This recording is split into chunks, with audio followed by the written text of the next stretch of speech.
1 jam. 60 menit lagi sebelum namaku bersanding selamanya dengan nama Adhitama. Aku, Kirana, akan menjadi istrinya. Di depan cermin besar berbingkai ukiran perak, aku melihat pantulan seorang wanita yang tidak sepenuhnya ku kenali. Dia tampak begitu tenang, begitu bercahaya, seolah dilukis oleh seniman paling berbakat di dunia. Gaun pengantin berwarna putih gading memeluk tubuhku dengan pas. Taburan mutiara kecil di bagian dada berkilau lembut setiap kali aku menarik napas. Kainnya terasa sejuk di kulitku. Sebuah janji kenyamanan di tengah hari yang penuh debar. Riasan di wajahku terasa ringan. Polesan tangan dingin seorang perias profesional yang tahu persis caranya menonjolkan apa yang perlu ditonjolkan dan menyamarkan sisa-sisa lelah dari persiapan maraton selama berbulan-bulan. Wangi bunga melati dan lili dari dekorasi ruangan meresap ke udara, bercampur dengan aroma parfum mahal milik ibu dan para sahabatku yang silih berganti masuk untuk memberiku pelukan. Semuanya sempurna. Terlalu sempurna, hingga rasanya seperti mimpi. Aku tersenyum pada bayanganku sendiri. Senyum itu tulus, datang dari sudut hati yang paling dalam. 3 tahun. Selama 3 tahun aku mengenal Adhitama, dan selama itu pula aku meyakini bahwa dialah jawaban dari semua doa-doaku. Kami bertemu di sebuah pameran properti. Saat itu aku sedang membantu ayah mempresentasikan proyek terbaru perusahaan kami.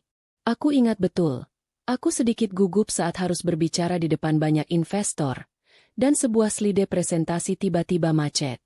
Di tengah kepanikan kecilku, dia muncul. Tenang, dengan senyum menawan, dia mendekati laptop dan dengan beberapa kali klik, semuanya kembali normal. Teknologi kadang suka bercanda.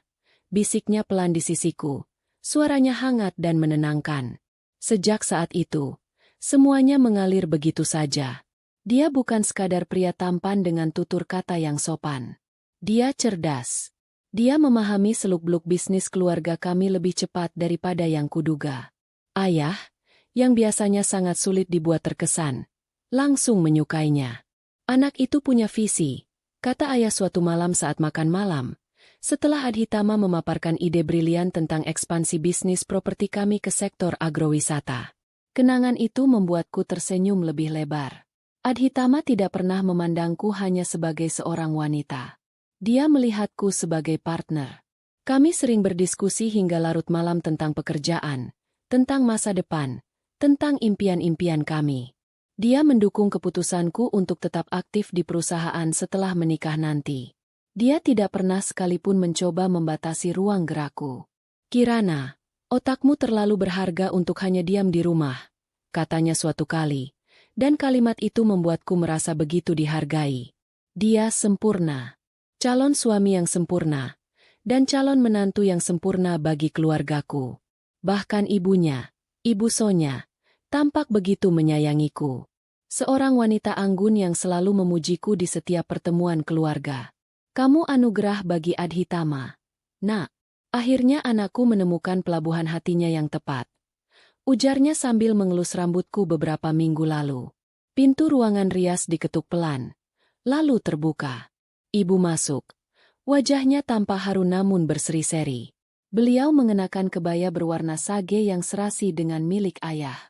Di tangannya, ada sebuah kotak bludru kecil berwarna biru tua. Sudah siap, sayang? Tanyanya lembut, matanya berkaca-kaca. Aku mengangguk. Tenggorokanku tiba-tiba terasa tercekat. Siap, Bu. Ibu mendekat dan berdiri di belakangku. Kami menatap pantulan kami berdua di cermin. Cantik sekali anak ibu, bisiknya. Beliau membuka kotak bludru itu.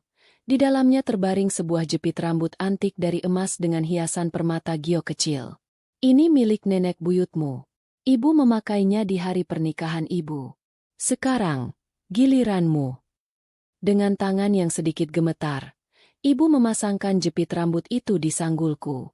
Terasa sejuk dan berat, seolah membawa serta doa dan restu dari generasi-generasi sebelumku. Aku memejamkan mata sejenak, merasakan momen itu meresap ke dalam hatiku. Ini nyata. Kebahagiaan ini nyata. Terima kasih, Bu. Ucapku lirih. Suaraku bergetar. Jaga baik-baik pernikahanmu. Nak, Adhitama pria yang baik. Ibu dan ayah sudah sangat percaya padanya. Kata ibu lagi, seolah menegaskan kembali keyakinanku yang sudah begitu kokoh. Aku mengangguk mantap. Pasti, Bu. Adhitama adalah yang terbaik. Setelah ibu keluar, para sahabatku kembali mengerubungiku. Mereka ribut mengagumi penampilanku, gaunku, riasanku, dan tentu saja, jepit rambut warisan itu. Kami tertawa dan berfoto bersama, mengabadikan detik-detik terakhirku sebagai seorang wanita lajang. Di tengah semua keriuhan itu, aku merasa begitu damai. Tidak ada keraguan sedikit pun. Hatiku mantap. Hidupku akan segera dimulai. Babak baru yang indah bersama pria yang paling kucintai. Aku melirik jam dinding yang tergantung anggun di ruangan itu. 45 menit lagi. Sebentar lagi, Adhitama akan mengucapkan ijab kabul, mengikatku dalam janji suci di hadapan Tuhan. Dan aku, dengan sepenuh hati, akan menjawabnya dengan penerimaan yang tulus. Aku sudah siap. Sangat siap. Di tengah tawa dan celoteh sahabat-sahabatku, aku merasakan sesuatu yang sedikit mengganjal di sanggulku. Jepit rambut warisan dari ibu. Rasanya sedikit longgar, seolah akan terlepas jika aku terlalu banyak bergerak. Aku tidak mau mengambil risiko perhiasan bersejarah itu jatuh dan rusak di hari terpenting dalam hidupku. Aku ingat tadi ibu sempat menyebutkan bahwa beliau meletakkan tas tangannya di ruang istirahat keluarga, tepat di sebelah ruang tunggu VIP yang disediakan untuk keluarga Adhitama. Di dalam tasnya, biasanya selalu ada kotak kecil berisi peniti, jarum, dan hal-hal kecil darurat lainnya. Aku pasti bisa menemukan sesuatu untuk mengamankan posisi jepit rambut itu. Teman-teman, aku ke sebelah sebentar ya. Pamitku. Sepertinya jepit rambutku perlu sedikit diperbaiki posisinya. Mereka mengangguk mengerti. Lalu kembali sibuk dengan ponsel masing-masing, mungkin sedang mengunggah foto-foto kami barusan. Aku berjalan keluar dari ruang rias dengan sangat hati-hati, memegangi bagian bawah gaunku agar tidak tersangkut atau kotor. Lorong di luar terasa sepi dan sejuk. Suara hiruk-pikuk para tamu di lobi utama terdengar sayup-sayup, teredam oleh karpet tebal yang melapisi lantai. Di ujung lorong, ada dua pintu yang bersebelahan. Satu bertuliskan, ruang keluarga mempelai wanita, dan satu lagi, ruang keluarga mempelai pria. Tujuanku adalah pintu yang pertama. Langkahku pelan dan anggun. Setidaknya aku berusaha seperti itu dengan gaun berekor panjang ini.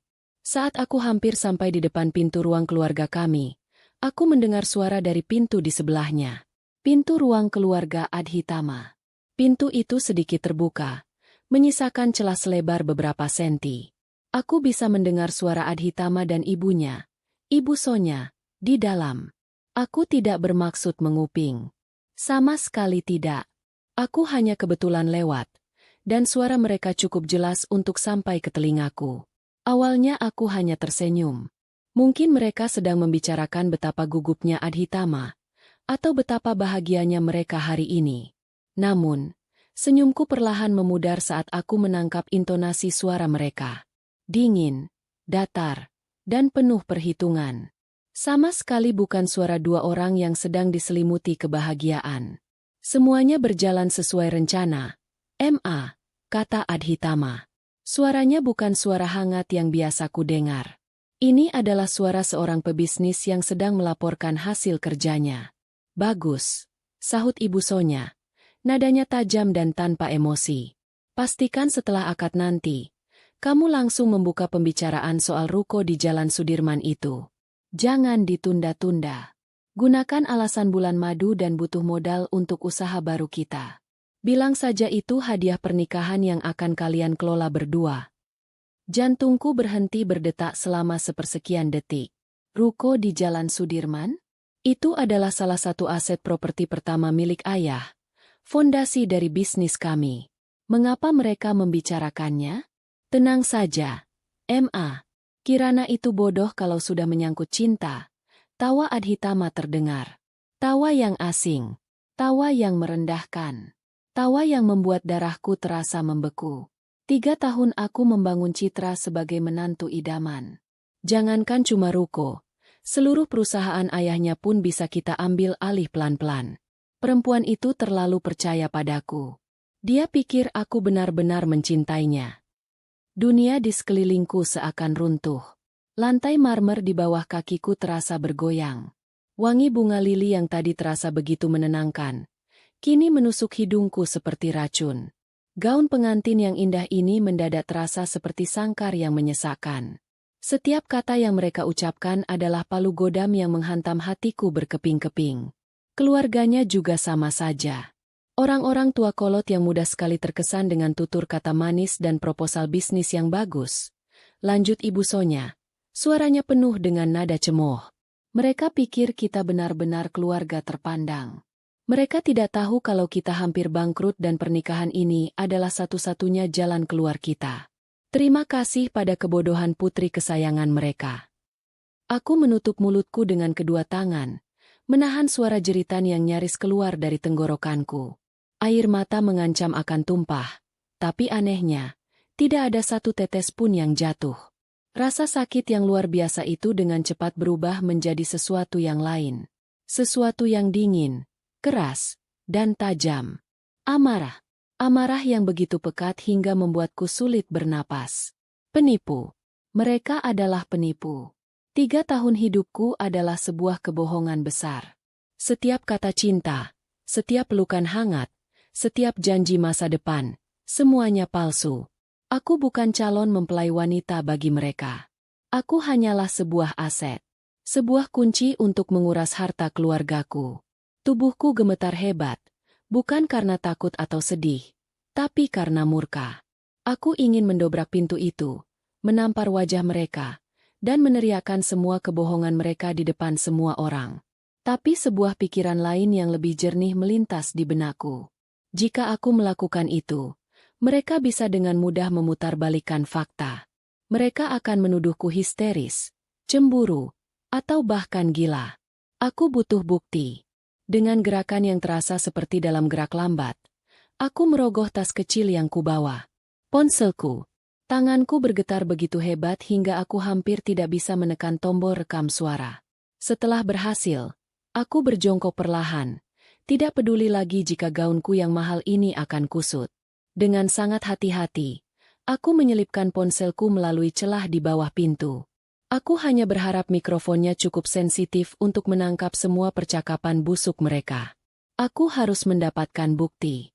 Bukti yang akan membuat mereka tidak bisa mengelak lagi. Bukti yang akan menghancurkan mereka. Sama seperti mereka telah menghancurkan mimpiku. Aku berjongkok di balik pintu. Gaun pengantinku yang mahal menyapu lantai marmer yang dingin tanpa kupedulikan. Ponsel di bawah pintu itu kini terasa seperti satu-satunya penyambung hidupku. Satu-satunya jangkar di tengah badai yang tiba-tiba datang menghempaskan duniaku. Setiap kata yang keluar dari ruangan itu adalah belati yang mengiris-iris semua keyakinanku selama 3 tahun terakhir. Aku menahan napas, berusaha menangkap setiap detail percakapan mereka.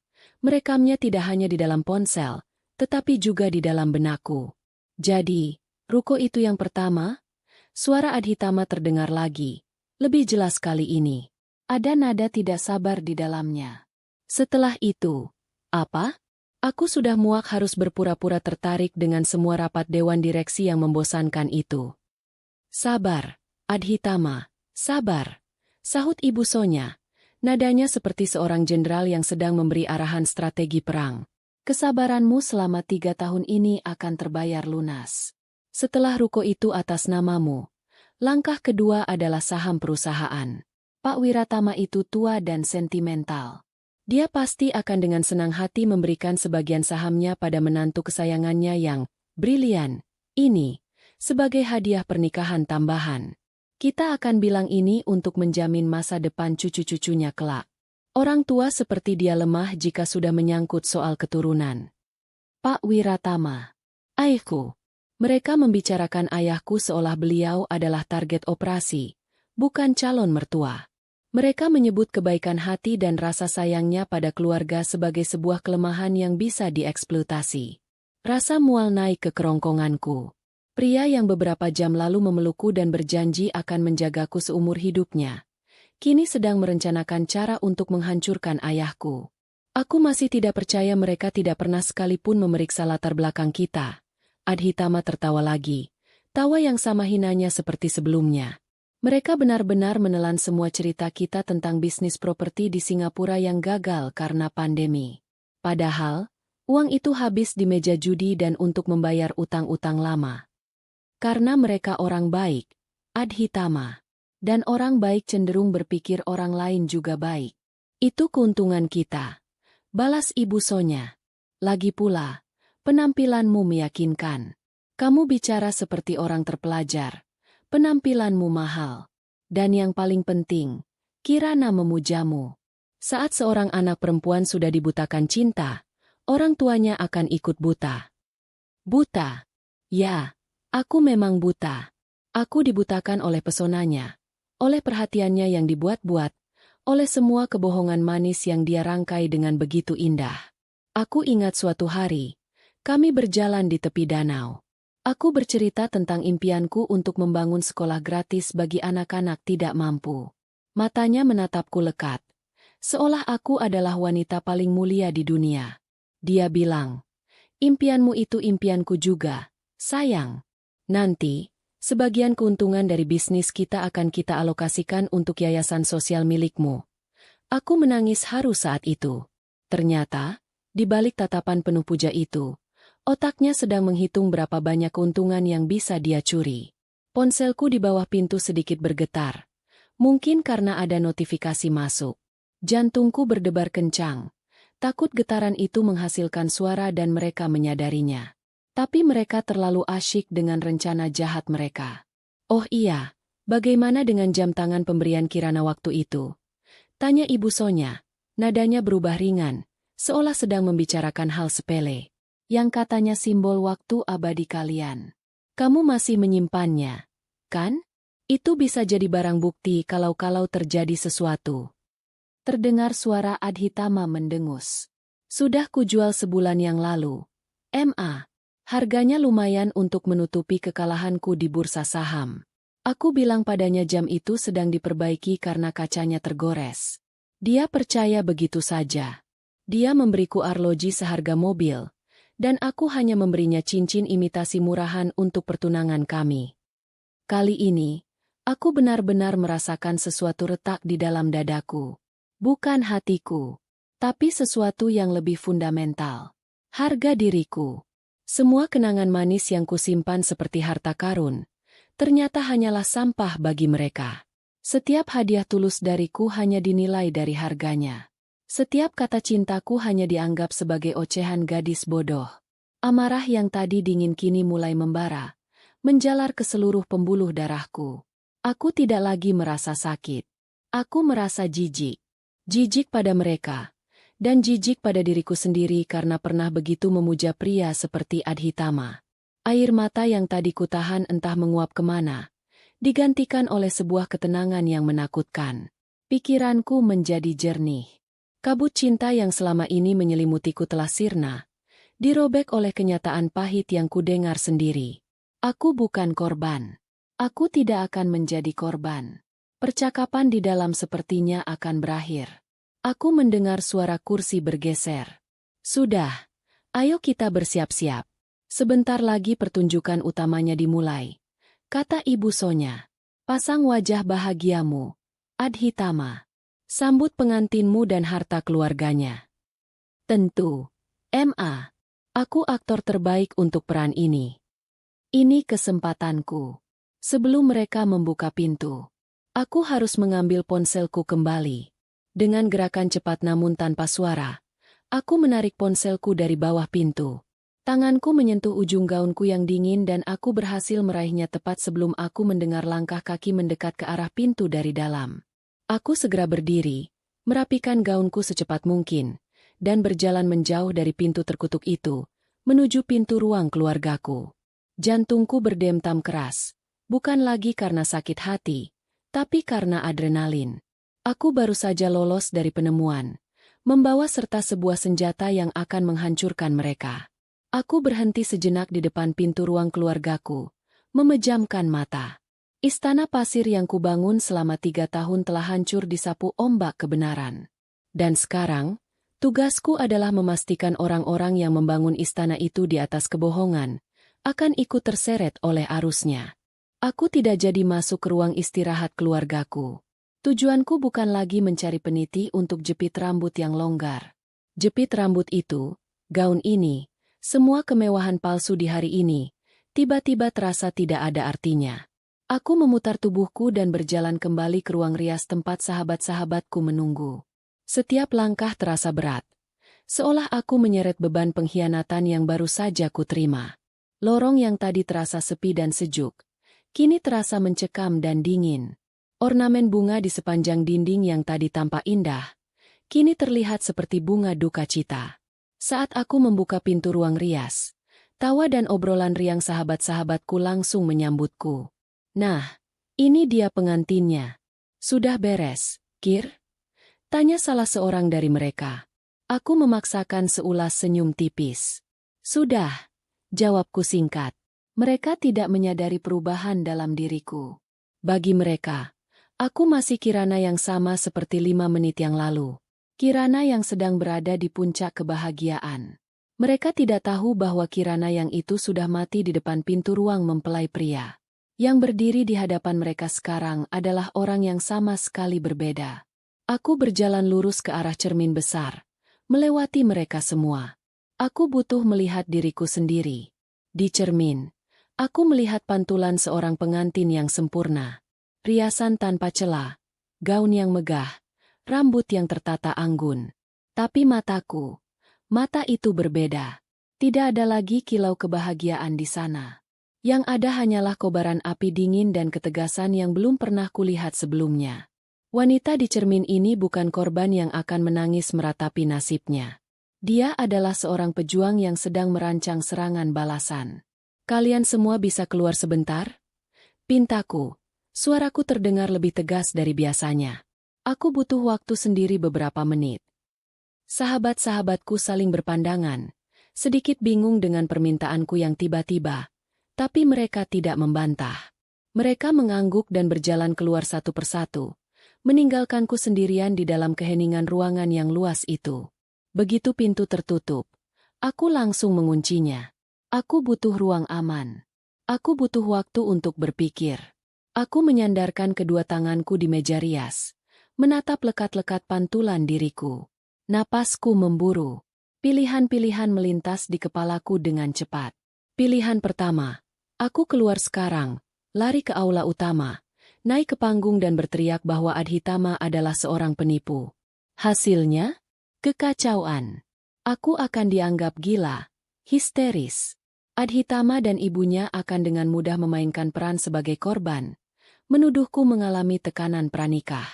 Tanpa bukti yang kuat, itu hanya akan menjadi kata-kataku melawan kata-kata mereka. Keluargaku akan menanggung malu yang luar biasa. Pilihan itu kucoret. Pilihan kedua, aku membatalkan pernikahan ini diam-diam. Aku memberitahu ayah, dan ayah yang akan berbicara pada mereka. Hasilnya, mereka mungkin akan berkelit, memutarbalikkan cerita. Mereka akan menciptakan narasi bahwa keluargaku yang sombong, yang membatalkan pernikahan karena alasan sepele. Mereka akan tetap bisa keluar sebagai korban. Pilihan itu juga terlalu berisiko. Pilihan ketiga, aku tidak hanya membatalkan pernikahan ini. Aku menghilang. Aku dan seluruh keluargaku pergi dari tempat ini tanpa jejak, meninggalkan mereka di depan altar yang kosong, di hadapan ratusan tamu undangan. Membiarkan mereka kebingungan dan dipermalukan. Lalu, saat mereka mencoba menyerang balik dengan fitnah, aku akan mengeluarkan senjataku, rekaman suara itu. Ini bukan sekadar pembatalan. Ini adalah pembalasan. Ya, pilihan ketiga adalah jawabannya. Ini adalah satu-satunya cara untuk merebut kembali kendali, untuk melindungi kehormatan keluargaku, dan untuk memastikan para penipu itu mendapatkan apa yang pantas mereka terima. Keputusan sudah dibuat. Sekarang saatnya bertindak. Aku duduk di kursi. Tanganku yang tadi gemetar kini terasa mantap. Aku membuka ponselku yang satu lagi, bukan yang kugunakan untuk merekam. Aku membuka aplikasi pesan dan membuat sebuah grup baru.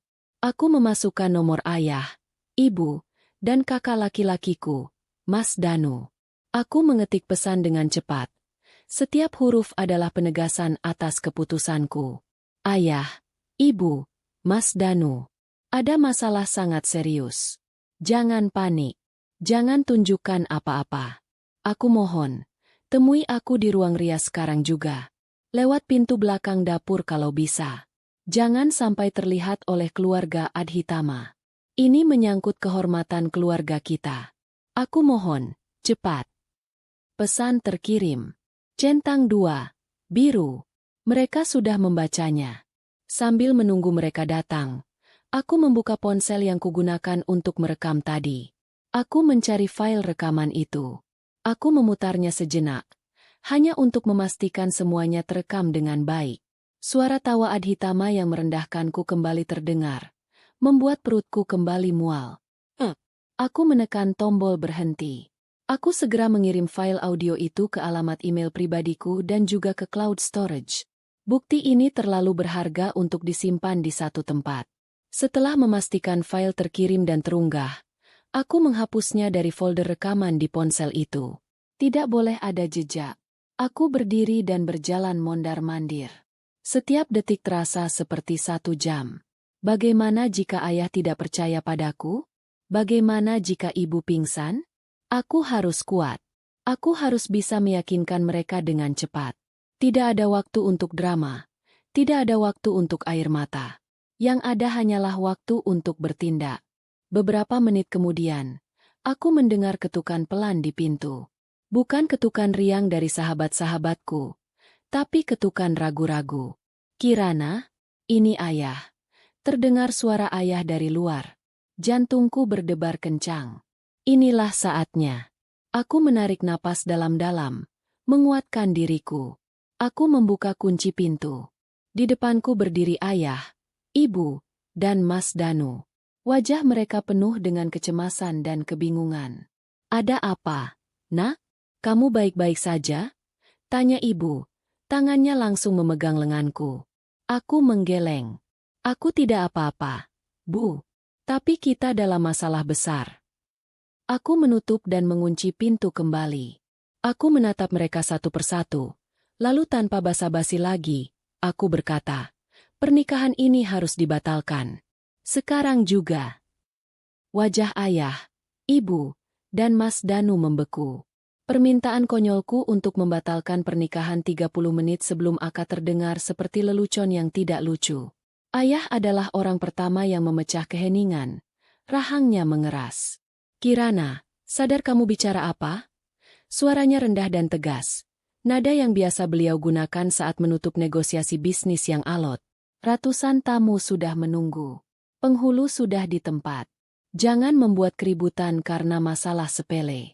Apapun masalahmu dengan Adhitama, kita selesaikan setelah akad. Ini bukan masalah sepele, Yah. Balasku. Suaraku terdengar lebih mantap dari yang kusangka. Aku tidak akan goyah. Ini bukan pertengkaran kecil calon pengantin. Ini soal penipuan. Ini soal kehormatan dan seluruh aset keluarga kita. Ibu menatapku dengan cemas. Tangannya mengelus lenganku, mencoba merasakan suhu tubuhku. Sayang, kamu kecapean. Tekanan beberapa hari ini pasti berat sekali. Coba tenangkan diri dulu, ya? Bujuknya lembut. Hanya Mas Danu yang diam. Matanya menatapku lekat, mencoba membaca sesuatu di balik kepanikanku yang terkendali. Dia mengenalku lebih baik dari siapapun. Dia tahu aku tidak akan pernah melakukan hal segila ini tanpa alasan yang sangat kuat. Aku tidak gila, tidak stres, dan tidak bercanda. Kataku, menatap mereka bertiga bergantian. Aku menarik napas dalam-dalam. Aku punya buktinya. Aku mengambil ponsel yang kusimpan di dalam genggaman gaunku. Aku membuka file rekaman audio itu. Aku tidak sengaja mendengar percakapan Adhitama dan ibunya di ruang sebelah. Aku merekamnya. Aku ingin ayah, ibu, dan Mas Danu mendengarkan ini baik-baik. Dengarkan sampai selesai. Jangan ada yang memotong. Aku menekan tombol putar. Ruangan rias yang tadinya senyap kini diisi oleh suara lirih dari pengeras suara ponsel. Suara Adhitama dan Ibu Sonya. Suara dua orang yang selama ini kami sambut dengan tangan terbuka di rumah kami. Awalnya, Ayah masih terlihat skeptis, lengannya bersedekap di dada. Ibu tampak bingung. Mas Danu menyipitkan matanya. Fokus. Lalu terdengar suara Adhitama menyebut ruko di Jalan Sudirman. Ekspresi ayah mulai berubah. Lengannya turun perlahan ke sisi tubuhnya. Kemudian terdengar tawa Adhitama yang merendahkanku, menyebutku bodoh karena cinta. Aku melihat bahu ibu menegang. Matanya yang tadi penuh bujukan kini mulai dipenuhi kengerian. Saat Ibu Sonya menyebut ayah sebagai orang tua kolot yang sentimental dan menjelaskan rencana mereka untuk menguasai saham perusahaan, wajah ayah berubah dari skeptis menjadi pucat pasi. Napasnya tertahan. Ini adalah penghinaan terhadap kerja keras seumur hidupnya. Puncaknya adalah ketika Adhitama dengan entengnya mengaku telah menjual jam tangan pemberianku, hadiah ulang tahun yang kupilih dengan sepenuh hati, untuk menutupi utang judinya. Aku melihat tangan Mas Danu terkepal di sisinya. Buku-buku jarinya memutih. Matanya yang tadi penuh selidik kini berkilat karena amarah yang tak tertahan. Rekaman terus berputar, membeberkan semua kebusukan mereka, semua hinaan mereka terhadap keluarga kami. Saat rekaman berakhir, keheningan yang tercipta di ruangan itu terasa 1000 kali lebih berat daripada sebelumnya. Tidak ada yang bergerak, tidak ada yang bersuara. Yang terdengar hanyalah suara pendingin ruangan dan detak jantung kami yang menggila. Ibu adalah yang pertama bereaksi. Beliau tidak menangis histeris. Sebaliknya, beliau menarikku ke dalam pelukannya, erat sekali. Ya Tuhan, Nak, maafkan ibu. Maafkan kami semua karena tidak melihat ini. Bisiknya. Suaranya bergetar karena syok dan amarah. Mas Danu berjalan mondar-mandir seperti singa di dalam kandang. Brengsek. Aku akan menghajar wajahnya sekarang juga. Geramnya. Dan dia benar-benar berbalik hendak menuju pintu. Berhenti, Danu. Suara ayah menggelegar. Menghentikan langkah kakakku. Ayah tidak lagi terlihat pucat. Wajahnya merah padam. Matanya menyala-nyala dengan amarah yang dingin dan terkendali. Beliau berjalan mendekatiku. Kedua tangannya memegang bahuku. Kamu melakukan hal yang benar, Kirana. Kamu menyelamatkan keluarga ini, katanya. Suaranya serak namun tegas. Kemudian beliau menatap kami semua. Kita tidak akan menghajar siapapun. Kita tidak akan membuat keributan. Memberi mereka pertunjukan drama adalah sebuah kemenangan bagi mereka. Kita akan melakukan persis seperti yang dikatakan Kirana. Kita pergi dari sini. Mas Danu menatap ayah. Tidak percaya. Pergi begitu saja, ya? Setelah mereka menghina kita seperti itu. Ya, jawab ayah. Kita pergi diam-diam. Kita tinggalkan mereka di sana untuk dipermalukan di depan semua orang. Itu akan jauh lebih menyakitkan daripada bogem mentah darimu. Kita akan membuat mereka bertanya-tanya. Kita akan membuat mereka panik.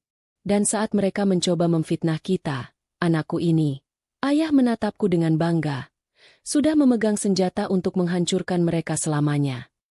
Rencana itu disetujui dalam keheningan yang penuh sumpah serapah. Tidak ada lagi air mata. Yang ada hanya tekad baja untuk melindungi kehormatan keluarga. Otak kami langsung bekerja merancang strategi. Oke. Dengarkan. Mas Danu mengambil alih komando. Naluri kepemimpinannya muncul. Waktu kita tidak banyak.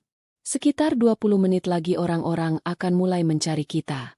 Kita harus bergerak cepat dan terkoordinasi. Ini rencananya. Dia mulai membagi tugas. Ibu, tugasmu yang paling penting. Ibu harus berpura-pura sakit. Pusing hebat atau sakit perut. Ibu harus terlihat meyakinkan. Aku akan memanggil Bude Sinta dan Tante Dewi untuk membantumu keluar lewat lobi depan.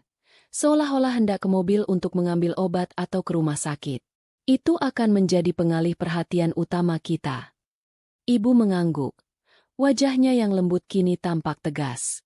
Serahkan pada ibu. Ayah, lanjut Mas Danu. Temui Kepala Weo. Katakan padanya ada urusan keluarga yang sangat mendadak. Minta waktu sekitar 15-20 menit. Jangan jelaskan detailnya. Cukup katakan sangat darurat dan kita butuh privasi. Ayah punya wibawa. Mereka akan percaya. Ayah mengangguk singkat. Mengerti. Tugasmu, Kirana. Mas Danu menatapku. Lepas gaun itu. Sekarang juga. Di mobilku ada tas berisi pakaian ganti darurat. Kaos, celana jeans, dan sneaker. Aku selalu menyiapkannya. Pakai itu. Aku akan menyuruh sepupu kita, Rina, untuk masuk ke sini membantumu. Setelah berganti pakaian, kalian berdua keluar lewat pintu servis di belakang. Langsung menuju area parkir basement di Blok D. Jangan berhenti, jangan bicara pada siapapun. Lalu Mas sendiri? Tanyaku. Aku akan menjadi yang terakhir. Aku akan memastikan semua keluarga inti kita, kakek, nenek, paman, dan bibi terdekat, sudah menuju mobil masing-masing dengan alasan yang berbeda. Aku akan bilang pada mereka, kode merah, dan tempat bertemu di rumah kakek. Mereka akan mengerti. Setelah itu, aku akan menyusulmu ke parkiran. Kita semua matikan ponsel. Jangan ada yang bisa dihubungi. Mengerti semua? Kami semua mengangguk serempak. Kami bukan lagi keluarga yang sedang merayakan pernikahan. Kami adalah satu unit yang sedang menjalankan sebuah misi penting. Misi penyelamatan diri dan harga diri. Baiklah, kata ayah. Suaranya mantap. Operasi dimulai sekarang. Adrenalin memompa deras ke seluruh tubuhku, menyingkirkan semua sisa-sisa sakit hati. Yang ada hanyalah fokus. Ayah, ibu, dan Mas Danu segera keluar dari ruang rias, masing-masing menuju pos mereka. Beberapa saat kemudian, sepupuku Rina masuk dengan wajah panik setelah mendapat pesan singkat dari Mas Danu. Kir, apa yang terjadi? Tanyanya berbisik. Tidak ada waktu untuk menjelaskan. Rin, bantu aku lepas gaun ini. Sekarang, jawabku tegas. Kami berdua bekerja dengan cepat. Rina membuka kancing-kancing mutiara di punggungku yang jumlahnya puluhan, sementara aku melepas semua perhiasan yang menempel di tubuhku. Kalung, anting, dan terakhir, jepit rambut warisan itu. Aku meletakkannya dengan hati-hati di atas meja rias. Benda itu bukan lagi simbol restu, tapi saksi bisu dari sebuah pengkhianatan. Gaun pengantin yang berat itu akhirnya melorot dari tubuhku dan jatuh ke lantai. Tumpukannya terlihat seperti gundukan salju yang menyedihkan. Aku melangkahinya tanpa menoleh sedikit pun. Dengan cepat aku mengenakan kaos oblong dan celana jeans yang dibawa Rina. Pakaian sederhana itu terasa begitu nyaman, begitu membebaskan. Aku seperti melepaskan sebuah kepompong kepalsuan dan kembali menjadi diriku sendiri. Aku mengikat rambutku yang sudah sedikit berantakan menjadi ekor kuda seadanya. Riasan di wajahku masih sempurna. Kontras yang aneh dengan pakaian kasualku. Tapi tidak ada waktu untuk membersihkannya. Ayo, kataku pada Rina. Lewat pintu belakang. Kami mengendap-endap keluar dari ruang rias dan menyusuri lorong servis yang remang-remang. Udara di sini berbau aneh.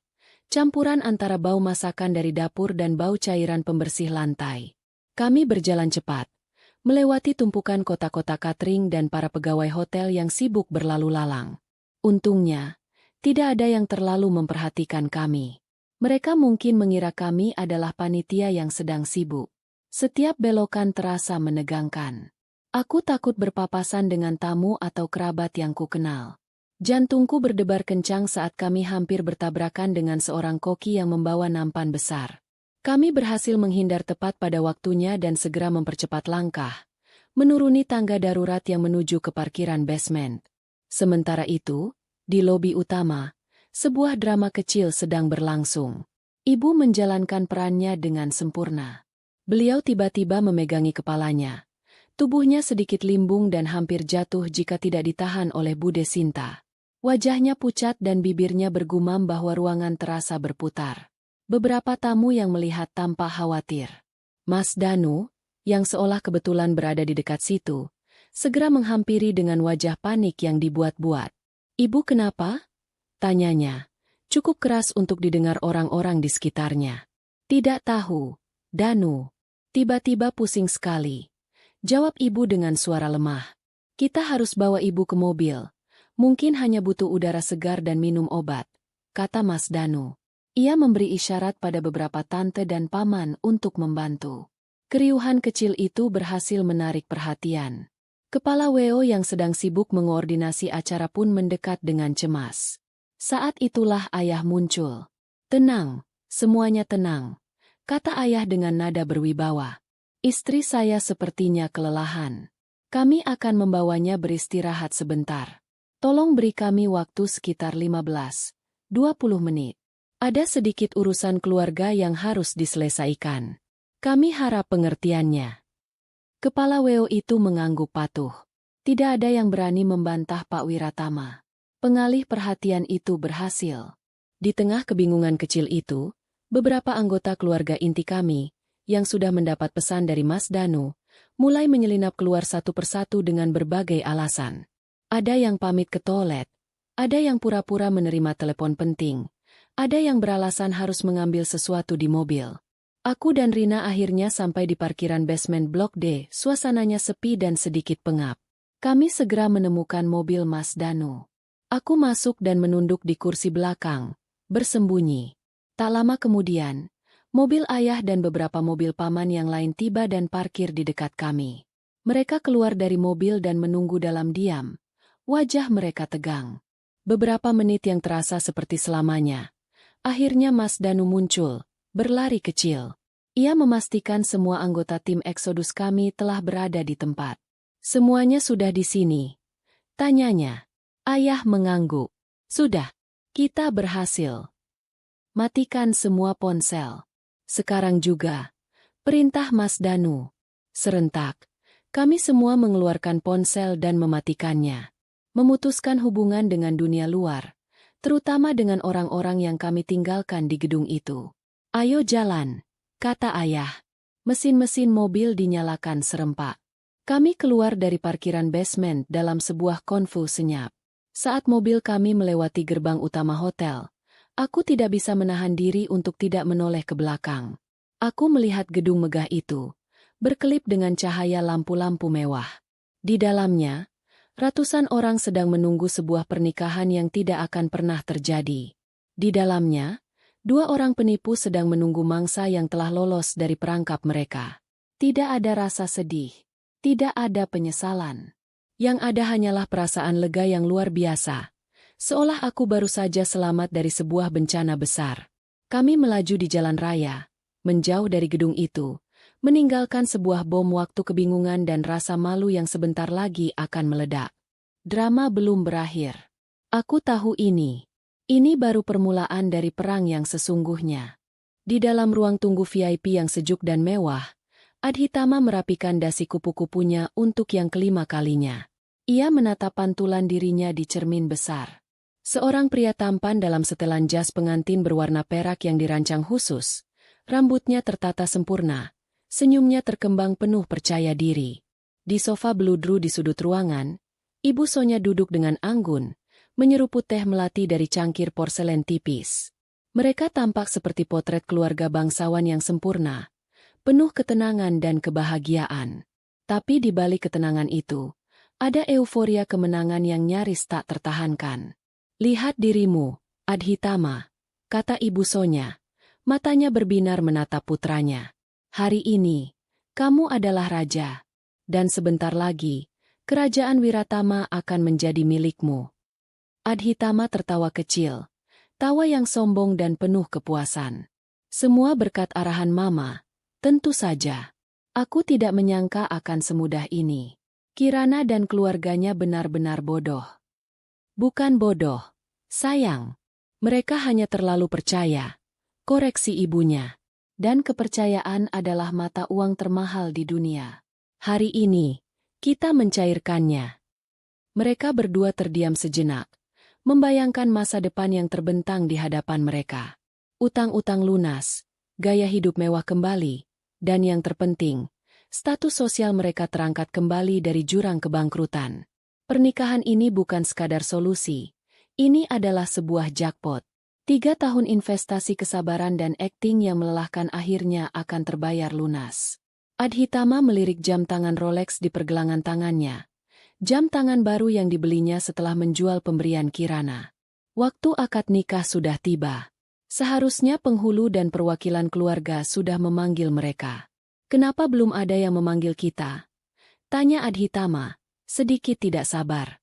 Mungkin mempelai wanitanya sedikit terlambat. Biasalah, perempuan. Ingin membuat semua orang menunggu agar terlihat dramatis. Jawab Ibu Sonya enteng, meletakkan cangkirnya. Nikmati saja momen kemenanganmu, nak. Adhitama mencoba untuk rileks. Ia kembali duduk, menyilangkan kakinya. 5 menit berlalu. Lalu 10 menit. Suara musik gamelan dari aula utama yang tadinya terdengar syahdu, kini berhenti. Keheningan yang janggal merayap masuk ke dalam ruangan mereka. Bisik-bisik para tamu di luar mulai terdengar lebih jelas. Rasa tidak sabar Adhitama mulai berubah menjadi kekesalan. Ada apa ini sebenarnya? Keterlambatan macam apa ini? Ini tidak profesional. Ia berdiri dan berjalan mondar-mandir. Ibu Sonya juga mulai merasakan ada yang tidak beres. Firasat buruk yang biasa muncul saat sebuah rencana penipuan terancam gagal, mulai menggelitik tengkuknya. Coba hubungi Kirana. Perintahnya. Adhitama mengeluarkan ponselnya dengan gerakan cepat. Ia mencari nama, Kirana sayang, di kontaknya dan menelepon. 1 nada sambung, 2 nada sambung. Lalu panggilan itu dialihkan ke kotak suara. Ponselnya tidak aktif. Tidak aktif, lapor Adhitama. Keningnya berkerut. Mungkin baterainya habis. Jangan konyol. Tidak mungkin seorang pengantin membiarkan ponselnya mati di hari pernikahannya. Hardik ibunya. Coba hubungi ibunya. Atau ayahnya. Atau Danu. Adhitama menurut. Ia menelepon nomor Ibu Kirana. Tidak aktif. Ia menelepon Pak Wiratama. Tidak aktif. Ia mencoba nomor Danu. Sama saja. Tidak aktif. Keempat nomor itu. Semuanya mati. Ini bukan lagi kebetulan. Kepanikan mulai merayap di wajah Adhitama yang tadinya angkuh. Keringat dingin mulai membasahi pelipisnya. Ada yang tidak beres. Ma. Mereka semua mematikan ponselnya. Sebelum Ibu Sonya sempat menjawab, pintu ruangan mereka diketuk. Seorang staf wedding organizer, WO, bernama Ruli masuk dengan wajah pucat dan serba salah. Maaf, Pak Adhitama, Bu Sonya, katanya dengan suara gugup. Apakah Bapak tahu di mana keberadaan keluarga Bu Kirana? Kami yang seharusnya bertanya padamu, bentak Adhitama. Kepanikannya berubah menjadi amarah. Kamu penyelenggaranya. Di mana calon istriku? Maaf, Pak, tadi, sekitar 15 menit yang lalu, ibu mempelai wanita, Ibu Wiratama, mendadak merasa tidak enak badan. Beliau bilang pusing hebat. Lalu Pak Wiratama meminta waktu sebentar karena ada urusan keluarga darurat. Mereka bilang hanya sebentar. Tapi, setelah itu, kami tidak bisa menemukan mereka lagi. Semuanya hilang. Jelas Pak Ruli, suaranya gemetar. Hilang? Apa maksudmu hilang? Sergah Ibu Sonya, berdiri dari duduknya, keanggunannya lenyap seketika. Kami sudah mencari di seluruh area hotel, Bu. Di ruang rias kosong. Di lobi tidak ada. Di semua ruang istirahat juga tidak ada. Kami mencoba menghubungi, tapi semua ponselnya tidak aktif.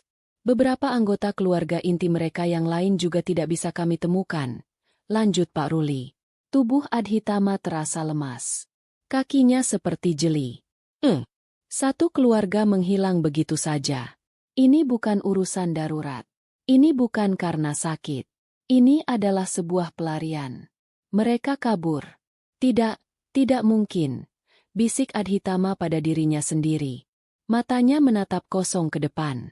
Semua rencananya, semua harapannya, hancur berkeping-keping dalam hitungan menit. Di aula utama, suasana sudah sangat kacau.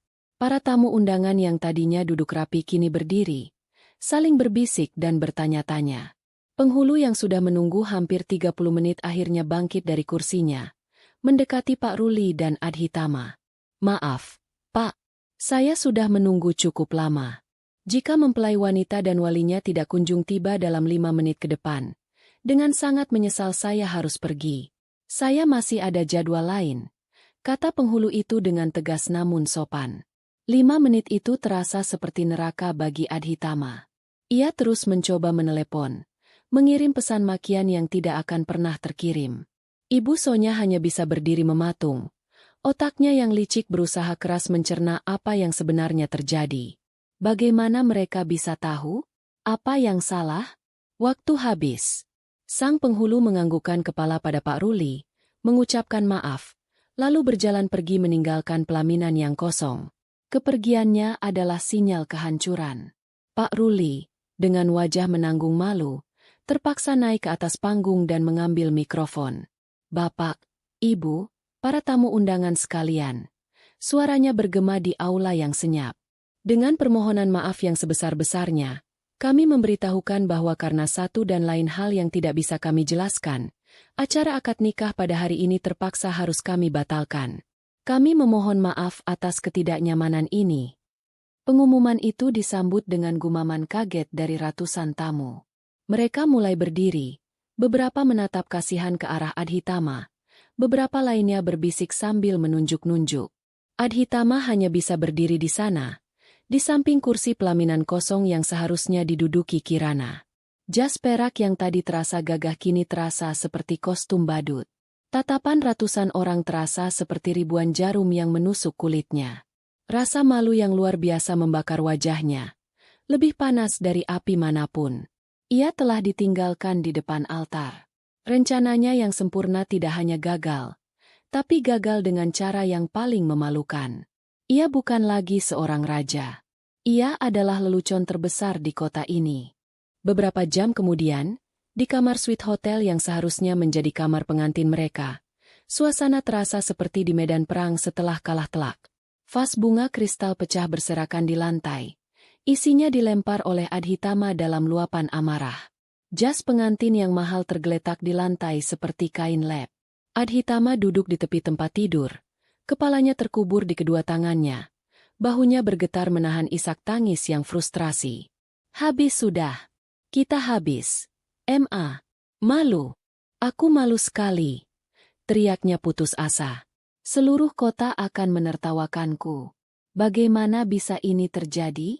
Bagaimana Kirana bisa tahu? Ibu Sonya tidak ikut histeris. Beliau duduk tegak di sebuah kursi. Wajahnya dingin dan penuh perhitungan. Air matanya sudah kering, digantikan oleh kilat kebencian di matanya. Menangis tidak akan menyelesaikan apapun. Adhitama berhenti merengek seperti anak kecil dan mulailah berpikir. Kita sedang diserang, dan kita harus menyerang balik. Menyerang balik bagaimana? Adhitama mengangkat wajahnya yang sembab. Kita sudah kalah telak. Mereka kabur. Mereka punya alasannya. Kita tidak tahu apa yang mereka ketahui. Justru karena kita tidak tahu, kita harus menjadi yang pertama bicara, kata Ibu Sonya, nadanya tajam. Kita harus mengendalikan cerita ini. Sebelum mereka sempat membuka mulut, kita harus sudah membentuk opini publik. Kita tidak akan menjadi penjahat dalam cerita ini. Kita akan menjadi korban. Adhitama menatap ibunya. Secercah harapan mulai muncul di matanya yang putus asa. Bagaimana caranya? Dengar baik-baik. Ibu Sonya mencondongkan tubuhnya ke depan. Hanya ada satu cerita yang bisa membuat semua orang bersimpati padamu dan membenci Kirana. Satu cerita yang tidak bisa mereka bantah dengan mudah. Yaitu, perselingkuhan. Pikiran licik ibunya bekerja dengan cepat. Mereka mulai merangkai sebuah narasi palsu, sepotong demi sepotong. Mereka memutuskan bahwa Kirana kabur bukan karena masalah dengan Adhitama, tetapi karena ia berselingkuh dengan cinta lamanya yang tiba-tiba muncul kembali. Mereka bahkan menciptakan sosok fiktif untuk selingkuhan ini, seorang fotografer petualang yang pernah dekat dengan Kirana saat kuliah. Sosok yang berjiwa bebas dan tidak direstui keluarga Wiratama. Ini sempurna, kata Adhitama. Amarahnya kini berubah menjadi semangat untuk membalas dendam. Kita bisa memutarbalikkan fakta. Ingat saat Kirana pergi ke pameran fotografi di Bandung sendirian bulan lalu? Kita bisa bilang dia sebenarnya bertemu dengan pria itu. Tepat sekali, seru Ibu Sonya. Dan saat dia sering pulang malam dengan alasan rapat dewan, kita bisa menyiratkan bahwa itu hanya alasannya untuk bertemu kekasih gelapnya. Kita akan melukis citra Kirana sebagai gadis munafik yang tidak bisa memilih antara harta dan cinta sejati, dan pada akhirnya memilih kabur dengan cinta lamanya di saat-saat terakhir. Rencana mereka mulai terbentuk. Mereka tidak akan bertindak gegabah. Mereka akan melancarkan serangan ini secara bertahap dan terstruktur. Langkah pertama diambil oleh Ibu Sonya. Malam itu juga, beliau mengunggah sebuah foto di akun media sosialnya. Foto Adhitama yang sedang menatap kosong keluar jendela, dengan filter hitam putih agar terlihat lebih tragis. Keterangan fotonya singkat namun penuh drama. Hati seorang ibu hancur melihat putranya dikhianati di hari bahagianya. Semoga Tuhan memberimu kekuatan, anakku. Doa mama selalu bersamamu. Unggahan itu langsung meledak. Ucapan simpati dan pertanyaan dari teman-teman sosialitanya membanjiri kolom komentar. Ibu Sonya hanya menjawab beberapa dengan balasan yang samar, seperti, "Terima kasih doanya, kami sedang melewati cobaan berat." Membiarkan misteri itu memancing rasa penasaran publik. Langkah kedua dilakukan oleh Adhitama keesokan paginya. Ia mengunggah foto tangannya yang memegang cincin pertunangan mereka. Narasinya ditulis dengan sangat hati-hati, penuh dengan kalimat-kalimat pasif-agresif yang membuatnya terlihat seperti pria patah hati yang berjiwa besar. "Aku tidak tahu apa yang terjadi dan mengapa kau memilih pergi. Tapi dimanapun kau berada, aku harap kau bahagia. Terima kasih untuk 3 tahun yang indah ini. Untuk saat ini, izinkan aku menenangkan diri dari luka yang begitu dalam. Aku memohon pengertian dari semua pihak." Seperti yang diduga, unggahan itu menjadi viral. Ribuan orang menyukainya. Ratusan komentar membanjirinya. "Yang sabar ya, Mas Adhitama. Pria baik memang sering tersakiti. Kirana tega banget. Cewek nggak bersyukur." Langkah ketiga adalah yang paling mematikan. Melalui seorang kenalan, mereka menghubungi seorang wartawan dari portal berita gosip online yang terkenal haus akan cerita sensasional. Mereka membocorkan kisah lengkap versi mereka. Mereka menceritakan tentang sosok fotografer itu, tentang pertemuan-pertemuan rahasia, tentang perubahan sikap Kirana beberapa minggu terakhir. Mereka bahkan melebih-lebihkan jumlah kerugian finansial yang mereka alami akibat pembatalan pernikahan itu. Artikel itu terbit siang harinya dengan judul yang provokatif. "Ditinggal di altar. Pengusaha muda Adhitama ternyata korban perselingkuhan calon istri? Inilah sosok pria ketiga." Berita itu menyebar seperti api. Nama Kirana menjadi bulan-bulanan di dunia maya. Fotonya disandingkan dengan foto Adhitama yang tampak merana. Ia dicap sebagai wanita jahat, pengkhianat, dan tidak tahu berterima kasih. Teman-teman dan kerabat jauh yang tidak tahu apa-apa mulai menghubungi keluarganya. Beberapa menghakimi, beberapa lainnya meminta klarifikasi. Di dalam kamar hotel mereka, Adhitama dan Ibu Sonya memantau semua itu dari layar laptop dan ponsel mereka. Rasa malu yang mereka rasakan kemarin kini telah berganti menjadi rasa puas yang keji. Mereka telah berhasil membalikkan keadaan. Mereka telah menguasai narasi. "Lihat itu," kata Adhitama sambil menunjuk ke layar. Senyum sinis terukir di wajahnya. "Sekarang seluruh dunia membencinya. Rasakan itu, Kirana. Ini akibatnya jika bermain-main denganku." Mereka merasa menang. Mereka percaya telah mendorong Kirana dan keluarganya ke sudut, memaksa mereka untuk diam dalam rasa malu. Mereka tidak tahu bahwa di suatu tempat yang tenang, Kirana dan keluarganya sedang mengamati semua fitnah itu menyebar, sambil memegang sebuah kartu truf yang siap mematikan langkah mereka selamanya. "Kami tidak kabur jauh. Kami hanya menghilang ke tempat di mana dunia tidak akan bisa menyentuh kami untuk sementara waktu. Sebuah villa tua milik kakek di kawasan puncak, tersembunyi di antara rimbunnya pepohonan teh dan kabut yang turun setiap sore. Udara di sini sejuk dan bersih. Kontras dengan udara beracun penuh fitnah yang sedang kami hadapi di dunia maya. Di ruang keluarga yang hangat dengan perapian yang menyala kecil, kami berkumpul. Bukan lagi sebagai buronan, tapi sebagai dewan perang. Ponsel-ponsel kami sudah diaktifkan kembali, bukan untuk menerima telepon, tapi untuk memantau pergerakan musuh." Mas Danu duduk di sofa, menggulir layar laptopnya dengan gerakan kasar. Wajahnya mengeras setiap kali membaca judul berita baru atau komentar-komentar keji yang ditujukan padaku. Bajingan, desisnya berulang kali. Mereka benar-benar melukismu sebagai penjahatnya. Kir, lihat ini, mereka bahkan mengarang cerita tentang fotografer. Ibu duduk di sebelahku. Tangannya tidak pernah lepas dari genggamanku. Beliau tidak banyak bicara. Tapi aku bisa merasakan amarahnya yang bergejolak dari caranya meremas tanganku. Beliau marah bukan karena malu, tapi karena nama baik putri satu-satunya diinjak-injak dengan cara yang begitu hina. Ayah berdiri di dekat jendela, menatap kebun teh yang terhampar di luar, punggungnya tegap. Aku tahu beliau tidak sedang menikmati pemandangan. Otaknya yang tajam pasti sedang menyusun 100 langkah ke depan. Anehnya, aku adalah yang paling tenang di antara mereka semua. Aku membaca artikel-artikel itu, melihat fotoku disandingkan dengan foto Adhitama yang berwajah sedih. Aku membaca ratusan komentar dari orang-orang asing yang menyebutku wanita tidak tahu diri, pengkhianat, dan berbagai sebutan lain yang lebih buruk. Tapi semua itu terasa seperti ditujukan untuk orang lain.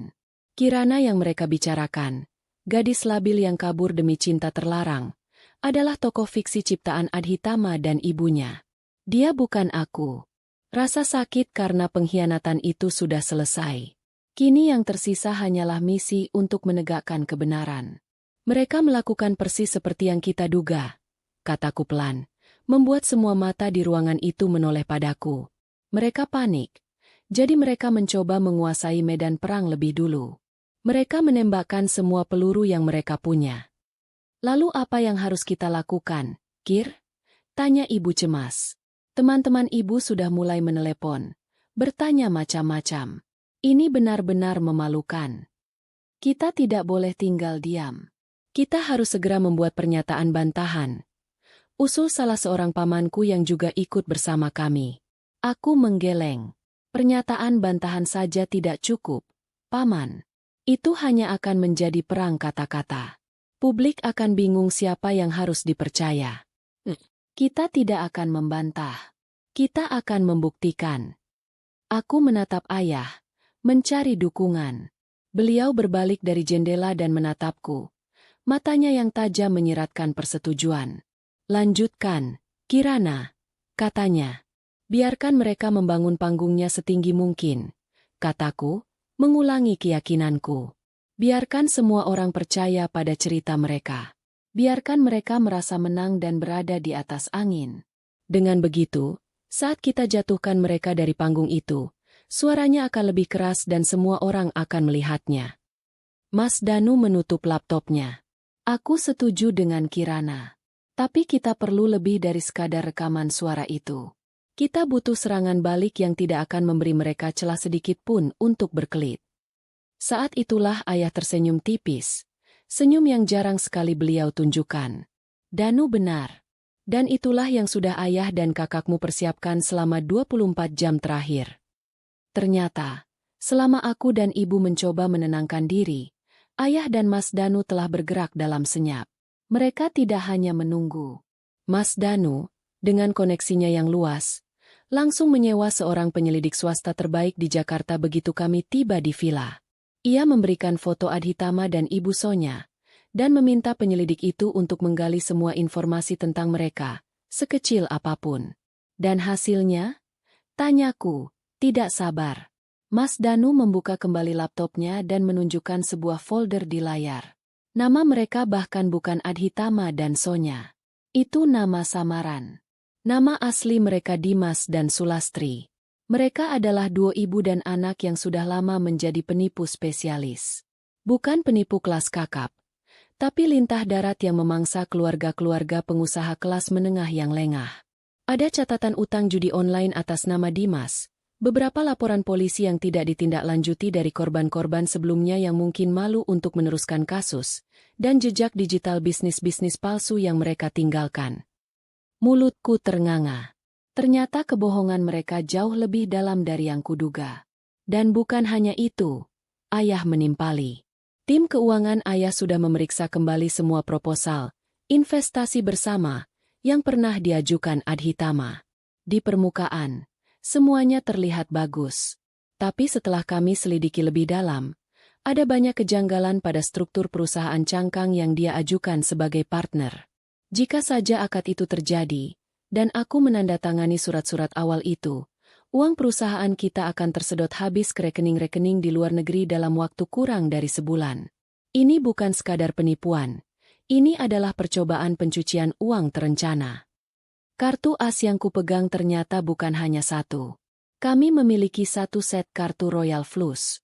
Rekaman suara pengakuan mereka, bukti identitas palsu, catatan kejahatan masa lalu, dan analisis percobaan penipuan korporat. Kami punya segalanya. Jadi, apa langkah kita selanjutnya? Tanyaku. Langkah selanjutnya adalah menyerahkannya pada ahlinya. Jawab ayah. Beliau lalu mengeluarkan ponselnya dan melakukan panggilan video. Di layar muncul wajah seorang wanita parubaya yang tegas dan berwibawa, dengan kacamata berbingkai tebal dan rambut yang disanggul rapi. Selamat sore, Pak Wiratama. Selamat sore, Bu Retno. Sapa ayah? Perkenalkan, ini putri saya, Kirana, dan keluarga saya. Kami sudah mengumpulkan semua yang kita butuhkan. Ibu Retno adalah pengacara keluarga kami, seorang wanita brilian yang dijuluki bulldozer di ruang sidang. Kami menceritakan semuanya, dari awal hingga akhir. Kami memperlihatkan semua bukti yang telah kami kumpulkan. Selama kami bicara, Ibu Retno hanya mendengarkan dengan saksama, sesekali mengangguk. Setelah kami selesai, beliau terdiam sejenak, lalu berkata dengan nada mantap, "Luar biasa. Ini bukan lagi kasus perdata tentang pembatalan pernikahan. Ini adalah kasus pidana murni. Percobaan penipuan, pemalsuan identitas, dan pencemaran nama baik. Kita punya semua amunisi yang kita perlukan untuk menghancurkan mereka." "Apa yang harus kami lakukan, Bu?" tanyaku. "Kalian tetap tenang di sana," jawabnya. "Tim saya akan menyiapkan semuanya. Kita akan menggelar konferensi pers lusa. Bukan di hotel mewah, tapi di kantor saya. Agar pesannya jelas. Ini bukan drama keluarga, ini masalah hukum. Kita tidak akan hanya membersihkan nama baik Kirana. Kita akan memastikan Dimas dan Sulastri mempertanggungjawabkan semua perbuatan mereka di depan hukum." Panggilan video berakhir. Suasana di ruangan itu berubah total. Tidak ada lagi kecemasan atau amarah. Yang ada hanyalah ketenangan dan keyakinan. Kami sudah siap. Fitnah yang mereka tebar seperti jaring, kini akan menjadi jaring yang menjerat mereka sendiri. Aku berjalan ke arah jendela, menatap kabut yang mulai turun. Besok, kabut ini akan sirna, digantikan oleh kebenaran yang bersinar terang. Hari konferensi pers tiba. Kami kembali ke Jakarta, bukan dengan kepala tertunduk, tapi dengan kepala tegak. Aku tidak memilih gaun atau pakaian yang menunjukkan duka. Aku mengenakan setelan blazer berwarna biru tua yang tajam dan profesional. Rambutku kuikat rapi. Riasanku minimalis namun tegas. Aku bukan lagi calon pengantin yang patah hati. Aku adalah seorang direktur di perusahaan ayahku yang datang untuk menyelesaikan sebuah masalah bisnis yang kotor. Di sisiku, ayah, ibu, dan Mas Danu berjalan dengan langkah mantap. Kantor pengacara Ibu Retno sudah dipenuhi oleh para wartawan dari berbagai media. Mereka pasti mengharapkan sebuah pertunjukan drama. Seorang wanita yang menangis terseduh-seduh sambil membacakan klarifikasi. Mereka akan kecewa. Kami duduk di meja panjang yang telah disiapkan, menghadap kilatan lampu kamera. Ibu Retno duduk di tengah, aku di kanannya, dan ayah di kirinya. Suasana terasa tegang dan formal. Ibu Retno membuka konferensi pers dengan nada yang tidak main-main. "Selamat siang, rekan-rekan media. Terima kasih atas kehadirannya. Kami mengadakan pertemuan hari ini bukan untuk menanggapi gosip atau drama pribadi. Kami di sini untuk menyampaikan fakta-fakta terkait tindak pidana percobaan penipuan, pemalsuan identitas, dan pencemaran nama baik yang dilakukan oleh saudara Dimas dan ibunya, Saudari Sulastri, yang selama ini dikenal publik dengan nama Adhitama dan Sonya, terhadap klien kami, Saudari Kirana dan keluarga Wiratama." Penyebutan nama asli mereka langsung menimbulkan bisik-bisik kaget di antara para wartawan. Ini lebih serius dari yang mereka bayangkan. Setelah memberikan pengantar hukum, Ibu Retno memberikan kesempatan padaku untuk bicara. Aku mendekatkan mikrofon, menatap lurus ke arah kamera-kamera di depanku. "Selamat siang," kataku. Suaraku tenang dan jelas, tanpa getar sedikit pun. "Selama 3 hari terakhir, nama baik saya dan keluarga saya telah diserang dengan kebohongan yang keji. Saya dituduh sebagai seorang pengkhianat. Hari ini, saya tidak akan membantah tuduhan itu dengan kata-kata. Saya akan menyajikan Anda semua dengan kebenaran. Sebuah kebenaran yang tidak sengaja saya dengar, 1 jam sebelum pernikahan saya seharusnya dilangsungkan." Aku memberi isyarat pada tim hukum Ibu Retno. Mereka menekan sebuah tombol. Dan kemudian, suara itu memenuhi ruangan. Suara Adhitama. Suara Ibu Sonya. Rekaman percakapan mereka di ruang tunggu VIP itu diputar melalui pengeras suara. Setiap kata, setiap tawa hinaan, setiap rencana busuk mereka, terdengar begitu jernih di tengah keheningan ruang konferensi pers. Aku melihat rahang para wartawan terjatuh. Tangan-tangan yang tadi sibuk mencatat kini berhenti total. Semua orang terpaku, mendengarkan bukti pengkhianatan yang tak terbantahkan itu. Saat rekaman sampai pada bagian Adhitama mengaku menjual jam tanganku untuk berjudi dan menghina keluargaku, beberapa wartawan wanita menggelengkan kepala tak percaya. Saat rekaman berakhir, ruangan itu tetap hening selama beberapa detik, seolah semua orang butuh waktu untuk mencerna apa yang baru saja mereka dengar. Bom pertama telah meledak. Sebelum mereka sempat pulih dari keterkejutan, Ibu Retno mengambil alih lagi. "Apa yang baru saja Anda dengar adalah alasan sebenarnya mengapa klien kami meninggalkan acara pernikahan tersebut. Itu bukan tindakan pengkhianatan, itu adalah tindakan penyelamatan diri." Layar proyektor besar di belakang kami menyala. Bom kedua, ketiga, dan keempat meledak secara beruntun. Ibu Retno, seperti seorang komandan perang, memaparkan bukti-bukti lainnya dengan sistematis. Foto KTP asli Dimas dan Sulastri. Laporan dari penyelidik swasta yang merinci jejak penipuan mereka sebelumnya. Bahkan ada beberapa kesaksian video singkat dari korban-korban mereka di masa lalu, yang setelah dihubungi oleh tim kami, akhirnya berani angkat bicara. Terakhir, dipaparkan analisis dari tim keuangan ayah yang menunjukkan skema penipuan korporat yang mereka rencanakan. Itu bukan lagi konferensi pers. Itu adalah pembantaian karakter yang didasarkan pada fakta. Dalam waktu 30 menit, kami tidak hanya membersihkan namaku, kami membongkar seluruh kedok kejahatan mereka hingga ke akarnya. Setelah sesi tanya-jawab yang singkat dan terkendali, kami meninggalkan ruangan itu.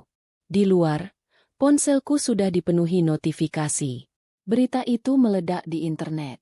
Tagar Skakmat Kirana dan Adhitama penipu langsung menjadi trending topik nomor 1.